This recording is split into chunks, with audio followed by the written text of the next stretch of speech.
Welcome to today's episode. On today's episode, we'll be talking about table etiquette. Table etiquette refers to the set of rules that govern the dining table while having a fine dining experience. Have you ever been out for a dinner or lunch and you've been confused by the number of knives and forks? You don't know what to do with that napkin?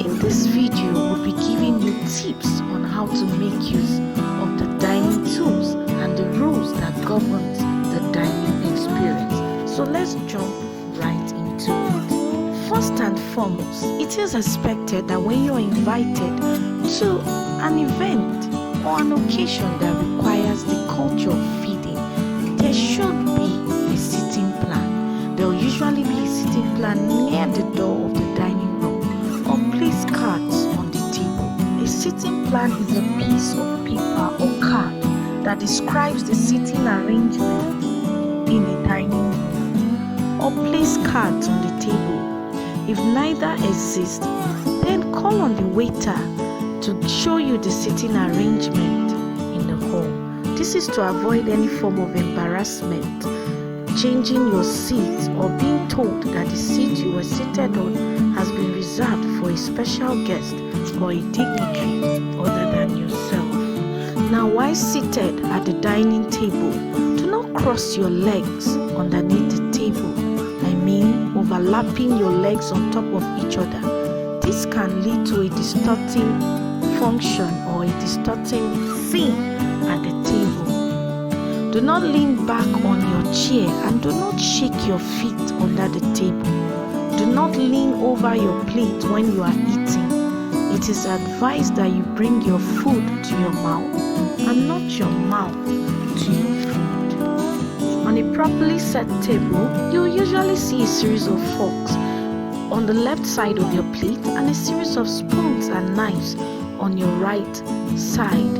It's advised that you pick the spoon or the fork that is at the extreme from the plate. Do not pick the one closest to your plate. As shown in the picture or illustrated in this video, you can see that cutleries are usually placed for right-handed people. However, in the custom of the Western world, you eat with the fork on your left and use the knife on your right. However, if you do not feel comfortable eating in that manner as a right-handed person, you can choose to use your spoon, but make sure you use either the spoon or the fork using your right hand. Do not use the fork and the spoon at the same time, as this is seen as unethical. You can hold your spoon this way and as well hold your fork in this manner as seen in this video. One of the very important elements you would also find on a dining table is a napkin, and a napkin is used for one thing majorly, which is dabbing the mouth. It is wrong for you to wipe your mouth with a napkin. Therefore, you do this gently by dabbing, that is, touching the affected areas of stains by tapping gently on the mouth area. Your napkin should be unfolded and placed on your knees. It is not acceptable to tuck your napkin to the front of your shirt or dress, as this was practiced in the ancient times. Nowadays, it is the height of vulgarity if you do so. When you have finished eating, the napkin should be placed tidily and not refolded. It should be placed at the left-hand side of your plate and not on your plate either. Hold your fork with the left hand and the knife with the right hand as illustrated in the photo above. However, if you do not feel comfortable using your cutleries this way, ensure you use one cutlery using your right hand. That is, if you do not know how to use the fork and the knife at the same time, using the fork on the left and the knife at the right, as the British tradition teaches us to, then it is appropriate that you make use of your right hand holding either the fork or the spoon. But if you want to practice as instructed or as needed or as illustrated in the photo, make sure the tines of your fork and your knife points firmly to the food, holding down your piece of food and cut gently with the knife. You can also hold your spoon as illustrated. One of the very important elements you'll find on a dining table is very likely to be the glasses. Here in this video at this point, you have a set of wine glasses for different kinds of wines or drinks. You have the white wine glass, the champagne flute, among others. So next time you see those glasses looking very fascinating in different shapes, recognize that they are meant to be used for different kinds of drinks or wines. And when using the wine glasses, it's important that you note the following point. You should never touch the glasses with other guests when toasting. It is enough to raise the glass in their direction. Keep eye contact when toasting. If you wish to raise a toast, never tap the side of your glass with a utensil. It is the height of rudeness and you could damage very expensive glassware. It is sufficient enough to clear your throat and just speak. Ever wondered why the wine glass is beautifully shaped like that? Well, wine is served in a steamware because the temperature at which wine is served can have a profound impact on the taste and the enjoyment it yields. Wine glasses should always be held by the stem of the glass rather than the bowl, since the heat of your hand will quickly warm the liquid. Just hold the glass by the stem unless the wine is served at too cool a temperature and you need to get it warm for a minute or two. Here are some basic rules when eating in a group. As an invited guest or in a public function, ensure you start eating when everyone else does or when you have been given the go-ahead to. You do not want to discover that the prayers have not been said for anyone to commence eating while you have your plate already empty in front of you. This could be embarrassing.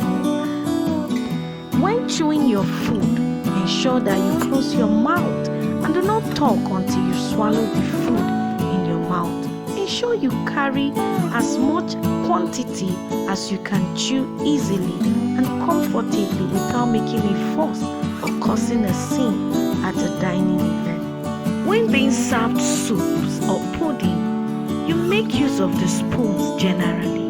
This can come in two shapes.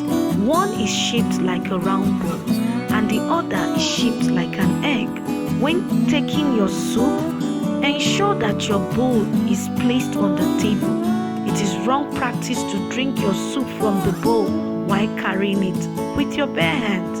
So to eat your soup, push your spoon away from your starting at the center of the bowl to the farthest edge. Bring the spoon to your mouth and drink the soup from the edge of the spoon. However, make sure you do not put the whole spoon in your mouth, but gently drink from the side of the spoon. Also, prevent slopping from your spoon or drinking directly from the bowl, as this is wrong practice. General rules: you must never use a toothpick at the table, nor should you blow your nose.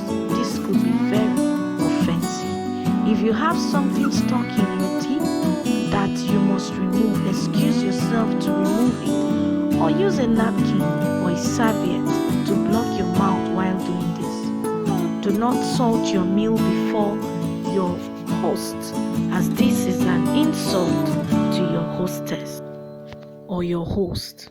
And unless you know every guest at the table very well, you should not discuss topics such as politics, religion, or sex at the table.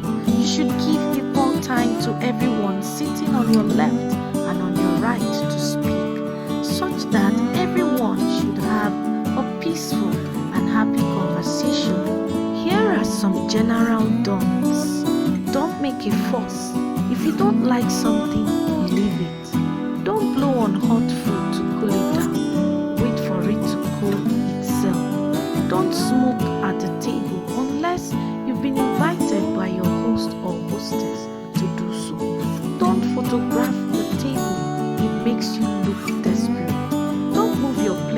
after your meal has been served. Don't treat the servers badly.